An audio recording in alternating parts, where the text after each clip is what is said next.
মানছি দরকারের সময় তুই আমাকে টাকা দিস, কিন্তু আমার টাকাগুলো নিয়ে ও কোথায় রাখছে, কোথায় রাখছে জিনিসগুলো? আজকে বন্ধুরা আমার থেকে ও 600 টাকা নিয়েছে। 600 টাকা নেওয়ার পরে এই সত্যি করে বল কোথায় রেখেছিলিস? আমি পাচ্ছি না তোর। এই তোর পকেটে। আমি পকেট প্যান্ট কিন্তু ওয়াশিং মেশিনে ঢেলে দিয়েছি, কারণ অনেকবার তোর প্যান্ট থেকে বেরোয় আর টাকাগুলো কুচি কুচি টুকরো হয়ে যায়। টুকু তাড়াতাড়ি বলো।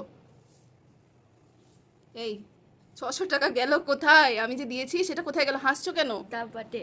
কোন ডাব্বা? বের কর দেখি তোর কোন ডাব্বায় আছে। দেখা দেখা দেখা, জলদি দেখা কত টাকা আছে আমাদের। তুই বের করে দেখা আমাকে।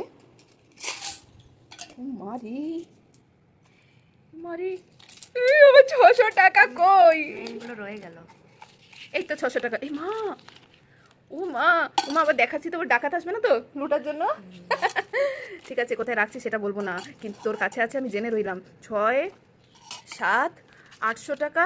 এই এই যখন আমার দরকার পড়বে না। কই 800 কই হলো? এই তো কই? এই দেখ 5, 6, 7, হ্যাঁ, ও 700, আর এই যে 20 আর 20, আর এইটা মিলিয়ে 800 হয়েই যাবে। শোন, যখন আমি ভিক্ষা চাইবো তখন আমাকে দিস। হ্যাঁ, আমি সব থেকে বড় ভিখারি কিন্তু। দিবি তো? দরকারের সময় আমাকে দিবি তো? হ্যাঁ, তো সব ইচ্ছা পুরো করবো, কিন্তু যখন আমার দরকার পড়বে। ভোট চাইছেন কি? দেখ, তুই আমাকে সাথ দিলে আমি তোর অনেক সাথ দেবো, ঠিক আছে? তুই যা টিফিন চাইবি তাই টিফিনে দেবো, ঠিক আছে?